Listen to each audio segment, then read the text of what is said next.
ढाका के धनमंडी हाउस में उपद्रवियों का तांडव किया गया और शेख मुजीब का घर उपद्रवियों ने जला दिया। शेख मुजीब के घर में भयंकर आग का वीडियो भी सामने आया है। तो शेख मुजीब को पहले भी हमने देखा, उनके घर को, उनकी प्रतिमाओं को जब तख्ता पलट हुआ तब भी टारगेट किया गया और इस बार भी देखिए उनके घर को आग के हवाले कर दिया गया। संदेश, मैसेज बहुत साफ है कि बांग्लादेश को जन्म देने के जो कारक रहे हो, चाहे शेख मुजीबुर रहमान जैसा बड़ा नेता जिसे बांग्लादेशी कल तक फादर ऑफ नेशन कहते थे, उनका अपमान, उनके घरों को जलाना, उनके परिवार पर हमला करना, या फिर भारत जिसकी वजह से बांग्लादेश का जन्म हुआ उसके साथ इस संबंध को विच्छेद कर देना, जैसा मनीष कह रहे थे, पूरी तरह से खत्म कर देना। और इसके लिए सहारा लिया जा रहा कट्टरपंथ का, जिहाद का और इन जिहादी लोगों का।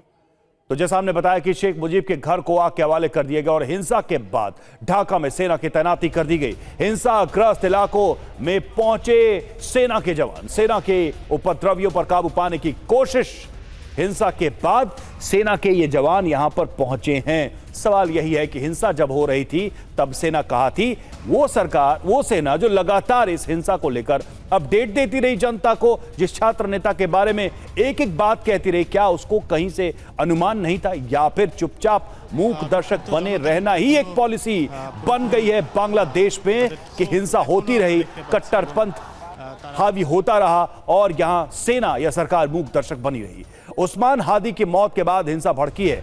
जैसा हमने आपको बताया भी, देर रात उस्मान हादी की सिंगापुर में मौत हो गई। हादी की मौत के बाद बांग्लादेश में हिंसा हुई है और 12 फरवरी को उस्मान हादी पर हमला हुआ था। चुनाव प्रचार के दौरान सिर में गोली मारी गई थी हादी को। तो हादी की मौत की खबर के बाद से ही बांग्लादेश जल उठा और कैसे हादी के समर्थन के नाम पर बांग्लादेश में यह हिंसा की गई और इस हिंसा में या तो शेख हसीना की पार्टी के नेताओं को टारगेट किया गया, या पत्रकारों को टारगेट किया गया, या फिर हिंदुओं को टारगेट किया गया। टारगेट फिक्स थे। संस्थान जहां पर आग लगाएगी वो भी फिक्स नजर आ रहा है। बांग्लादेश की सड़कों पर हिंसा के नाम पर कैसे एक जिहादी मेंटालिटी का प्रदर्शन यहां पर किया गया है वो साफ दिखाई दे रहा है। हाथों में हथियार लेकर नारेबाजी करते हुए ये अपने अपने टारगेट पर पहुंचे और वहां पर इस हिंसा को अंजाम दिया। हमारे साथ मेजर जनरल ए के सिवाज, इस वक्त रक्षा विशेषज्ञ जुड़े हुए। मनीष झा हमारे सहयोगी तो हमारे साथ मौजूद हैं। सिवाज सर, अब सवाल यह है कि बांग्लादेश में बचा क्या है? सिस्टम कोलैप्स हो चुका है। हर एक छोटी बड़ी घटना के बाद सेना, सरकार और पुलिस एक्सपोज हो जाती है कि वो मिलकर पूरे सिस्टमैटिक तरीके से टारगेटेड हमले करवा रहे हैं हिंदुओं पर। भारत विरोधी ये वायलेंस किया जा रहा है और शेख हसीना जिनका परिवार बांग्लादेश के लिए कुर्बान हुआ उनको टारगेट किया जा रहा है, उनके घर, संस्थान, उनकी पार्टी के लोगों को टारगेट किया जा रहा है।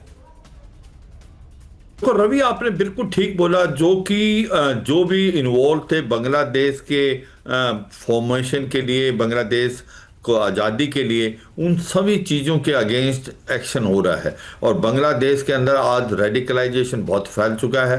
एंटी इंडिया सेंटिमेंट्स हैं, एंटी हिंदू सेंटिमेंट्स हैं और कहीं ना कहीं अवामी लीग जो मुजीबर रहमान ने देश के लिए अपना जान तक निछावर कर दी थी, उनके ऊपर हमला किया जा रहा है। ये उस्मान हादी की जब से डेथ हुई है, जो कि 12 दिसंबर को इलेक्शन रैली के टाइम में हुई थी, नेशनल सिटीजन पार्टी के मेंबर थे, उसको टारगेट किया जा रहा है कि इसके पीछे कहीं ना कहीं अवामी लीग का हाथ है, भारत का हाथ है।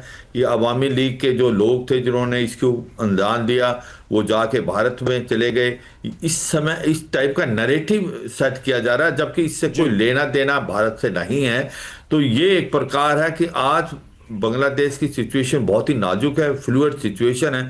लॉ एंड ऑर्डर बिल्कुल कंप्लीटली फेल हो गया है और रेडिकल एलिमेंट सड़कों पे चल रहे हैं, तोड़ फोड़ कर रहे हैं। और मुझे लगता है कि बांग्लादेश जो है वो एक अनार्की की तरफ जा रहा है। मोहम्मद यूनस की जो इंटरिम गवर्नमेंट है वो इसको काबू नहीं कर पा रही। बांग्लादेश में अनार्की तो शायद उसी दिन से चल रही है जिस दिन से शेख हसीना की चुनी हुई सरकार को एक बड़ी हिंसा के तहत, बड़ी साजिश के तहत उखाड़ फेंका गया और बांग्लादेश में ये कट्टरपंथी ताकतें आ गई। यूनुस जैसा एक चेहरा सिर्फ आगे रख दिया गया और उसके नाम पर यह वायलेंस, यह हिंसा अभी भी जारी है।